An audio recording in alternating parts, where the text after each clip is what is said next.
Good morning students.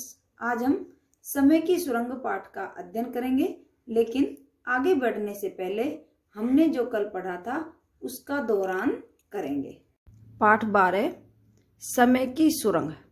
समय की सुरंग पाठ में काल यात्री काल की यात्रा करने जाता है, तब वह 21वीं शताब्दी में घूम लेता है और फिर 22वीं शताब्दी में चला जाता है। 22वीं शताब्दी में वहां पर उसका काल यंत्र खो जाता है और वहाँ नन्हे नन्हे सुंदर सुंदर छोटे छोटे लोग हैं। अब उन छोटे लोगों से वह मिलता है, लेकिन वे पंखदार मूर्ति के पास जाते ही छोटे लोग डर जाते हैं और वह अंधेरे होते ही इमारतों में छिप जाते हैं और वहाँ पर ऊंची ऊंची इमारतें हैं, लेकिन उस पंखदार मूर्ति के पास ही उसका कालयंत्र गायब हो जाता है और वहाँ पर देखता है कुछ अजीब लोग हैं और वह अंधेरे में ही रहते हैं, रोशनी में आने से डरते हैं और रोशनी में तो वो दूर भाग जाते हैं, अंधेरे में ही वो क्या कर देते हैं, काल यात्री पर आक्रमण करते हैं और काल यात्री उनसे बचकर भागता है और हरे मैदान में आ जाता है। और फिर वह उनकी आंखें कैसी बड़ी बड़ी लाल लाल, और काल यात्री अपनी काल यंत्र को ढूंढने के लिए प्रयास करता है, लेकिन उन्हें काल यंत्र अभी नहीं मिला है। अब पाठ में आगे देखते हैं। बाहर उन्हें नन्हे लोगों की भीड़ लगी हुई थी, उनमें वीणा थी। मुझे देखते ही वे खुशी से चीख उठी। अब काल यात्री कहाँ फंस गया था? अजीब लोगों के बीच में, और वहां से बचकर निकला। तब बाहर क्या हुआ, नन्हे लोगों की भीड़ लगी हुई थी और उसे देखकर क्या होती है, वीणा खुश हो जाती है। पर मैं बेहद थक गया था। काल यात्री क्या हो गया था, थक गया था। नीचे की दुनिया में मेरा दम घुट गया था। क्या हो रहा था नीचे की दुनिया में? काल यात्री का दम घुट गया था। धीरे धीरे मैं बेहोश हो गया। धीरे धीरे क्या हो गया, काल यात्री बेहोश हो गए, मूर्छा आ गई। थोड़ी देर बाद ही मुझे होश तो आ गया, पर तरह तरह की चिंताओं ने मुझे घेर लिया। अब थोड़ी देर बाद ही काल यात्री को होश तो आ गया, लेकिन उसे अनेक चिंताओं ने घेर लिया। यह तो तय था कि मेरा काल यंत्र मारलाख लोगों ने ही छिपा कर रखा था, पर कहाँ, पहले ये पता लगाना जरूरी था। अब 22वीं शताब्दी के उन अजीब लोगों को क्या नाम दिया? मारलोक। किसने दिया था? काल यात्री ने। उन्हीं ने उसके यंत्र को छिपा कर रखा। अब ये पता लगाना जरूरी था कि यंत्र कहाँ पर है। अब मैं इसी उधेड़ बुन में लगा रहता था। एक दिन जंगल में घूमते घूमते मुझे दूर तक नीली इमारत नजर आई। मेरे मन में उत्सुकता जागी कि उसके घूमते घूमते क्या नजर आई? नीली इमारत नजर आई। और लेखक के मन में, काल यात्री के मन में क्या जागी? एक उत्सुकता, जिज्ञासा जागी, जानने की तीव्र इच्छा जागी कि मैं पंखदार मूर्ति की ओर लौट पड़ा। वह वापस पंखदार मूर्ति के पास आ गया। मेरा इरादा वीणा के साथ उस इमारत में जाने का था। अब वह वीणा के साथ उस इमारत में जाने का इरादा करके आया था। फिर वीणा मुझे मिल गई। उसे लेकर मैं उस नीली इमारत की ओर बढ़ चला। अब उस नीली इमारत की तरफ वीणा को लेकर आगे बढ़ गया। वह नीली इमारत दरअसल एक पुरातत्व संग्रहालय की थी। पुरातत्व संग्रहालय, पुरातत्व क्या होता है? पुरानी बातों का अनुसंधान या अध्ययन से संबंधित रखने वाली विशेष विद्या, विशेष पुस्तकें। तो वहां पर मैंने उसे तरह तरह की वस्तुएं देखी। उस पुरातत्व संग्रहालय में मैंने अनेक प्रकार की वस्तुएं देखी। कुछ वस्तुएं हमारे इस जमाने की भी थी। कांच की एक पेटी में एक माचिस की डिब्बी रखी हुई थी। अब कांच की एक पेटी में क्या रखी हुई थी? एक माचिस की डिब्बी रखी हुई थी। उसे देखते ही मैं खुशी से उछल पड़ा। मैंने कांच तोड़कर वह डिब्बी निकाल ली। काल यात्री ने माचिस की डिब्बी को निकाल लिया। इसी तरह एक पेटी में मुझे कपूर मिला।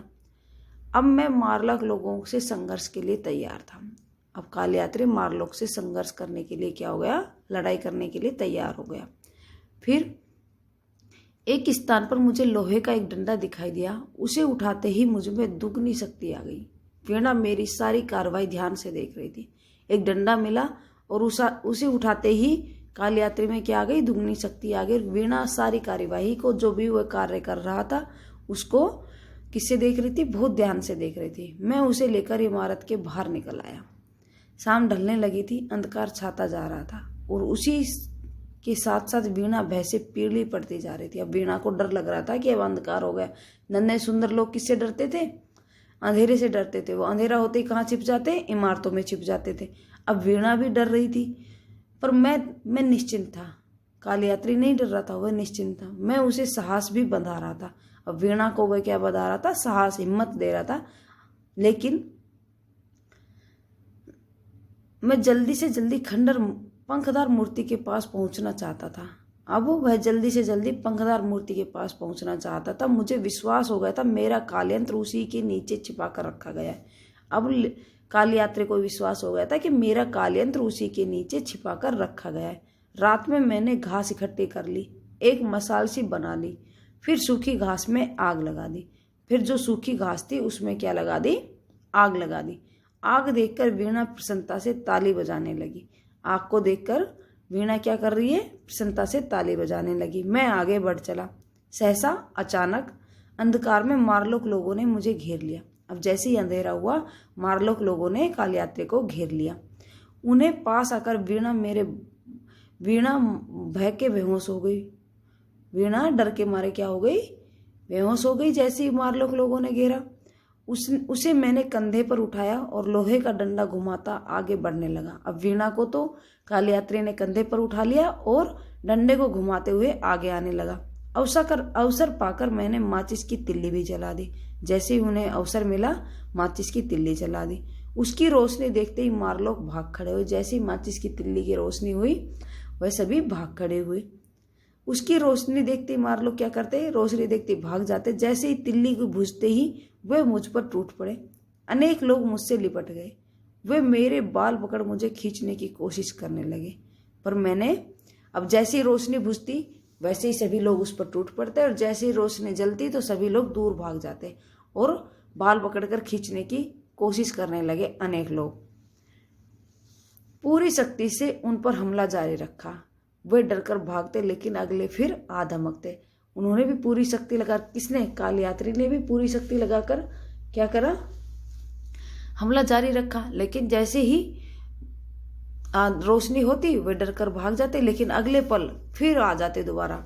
सहसा वे सब चीख कर भाग खड़े हुए। मैं चौंका, पर अगले पल सारा रहस्य मेरी समझ में आ गया।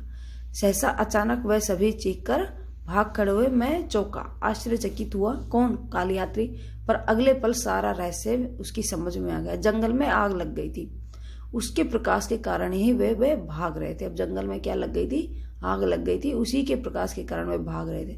किसी तरह मैंने वह रात काटी। हाँ, इस भागदौड़ में वीणा मुझसे बिछड़ गई थी। जो ये भागदौड़ हुई थी आग लगने के कारण, उसमें वीणा बिछड़ गई थी। मैंने उसे खोजने की बहुत कोशिश की, पर वह नहीं मिल पाई। वीणा लेखक को नहीं मिली, कालयात्री को नहीं मिली। चारों ओर मारलोक लोगों की लाशें ही लाशें थी, पर वीणा का कहीं पता नहीं था। चारों लोग मारलोक लोगों की लाशें पड़ी हुई थी, लेकिन वीणा का पता नहीं चला। हारकर मैं पंखदार मूर्ति की ओर बढ़ चला। इस समय मैं अपने कालयंत्र के बारे में सोच रहा था, काश वह मुझे मिल जाता। अब कालयात्री अपने यंत्र के बारे में सोच रहा था और सोच रहा था शायद वह मुझे मिल जाए। मैदान में नदी के किनारे नन्हे लोग आमोद प्रबंध में मगन थे। आमोद प्रबंध मौज मस्ती में मगन थे, डूबे हुए थे। पंखदार मूर्ति के पास पहुंचते ही मैं चौंक गया। चबूतरे में एक द्वार निकल आया था, सामने ही मेरा कालयंत्र था। मैं तुरंत कालयंत्र की ओर दौड़ा। चबूतरे में क्या निकल आया था, जो गुप्त दरवाजा था वह निकल आया था, और सामने क्या था, कालयात्री का कालयंत्र था। वह दौड़कर वहां पर पहुंचा। मैं उसका निरीक्षण करने लगा। एकाएक जोर की आवाज आई, चबूतरे का द्वार बंद हो गया। एकाएक क्या आई, अचानक जोर की आवाज आई और दरवाजा बंद हो गया। मारलोक बेहद चतुर थे, उन्होंने मुझे चतुराई से फांसा था। वे मुझ पर टूट पड़े। मैं जैसे तैसे कालयंत्र पर बैठ गया। अब वे लोग बहुत चतुर थे और चतुराई से उन्होंने मारलोक कालयात्री को फंसा लिया। अब जैसे तैसे कालयात्री उनसे बचकर क्या हुआ, कालयंत्र पर बैठ गया। मारलोक मेरा इरादा भाप गए। वह कोशिश करने लगे कि कालयंत्र का हैंडल न खींच पाऊं। अब जैसे ही वे कालयंत्र पर बैठा तो वो समझ गए कि ये इस यंत्र को लेकर जाएंगे, तो वो सब समझ गए इस हैंडल को इसको नहीं खींचने देना। उधर मेरे लिए यह जीवन मरण का प्रश्न था। अभी जन्म और मृत्यु का प्रश्न हो गया। मैंने पूरी शक्ति के साथ हैंडल घुमा दिया। कालयंत्र चल पड़ा और मारलोक पीछे हट गए।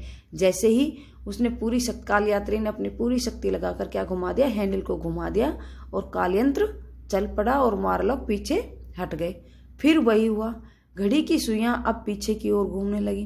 बस आज की तिथि आते ही मैंने कालयंत्र बंद कर दिया।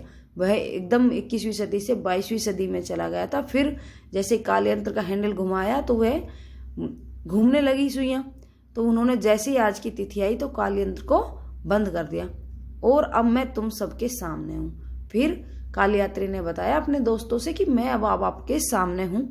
काल यात्री की आप बीती अविश्वसनीय थी। जो काल यात्री ने अपने ऊपर बीती थी, जो कहानी बताई थी, वो अविश्वसनीय, जो जिस पर विश्वास करने लायक न हो, जिस पर विश्वास नहीं किया जा सकता हो, उस पर भरोसा करना कठिन था। पर हमें उसकी बातों पर विश्वास हो गया था, कारण उसने हमें कुछ फूल दिखाए थे।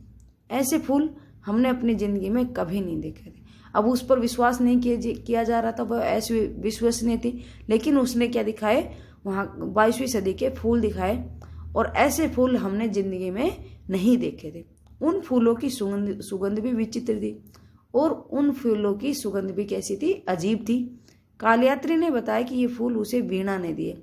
अब कालयात्री ने बता दिया कि ये फूल किसने दिए थे, वीणा ने दिए थे और ये 22वीं शताब्दी के फूल, उसने प्रमाण भी दे दिया। हम कालयात्री को आश्चर्य से देख रहे थे, वह मुस्कुरा रहा था। सभी लोग कालयात्री को क्या देख रहे थे, आश्चर्य होकर देख रहे थे, लेकिन कालयात्री मुस्कुरा रहा था। शब्द युग, अंदर बाहर, पास दूर, अच्छा बुरा, दिन रात, सुख दुख।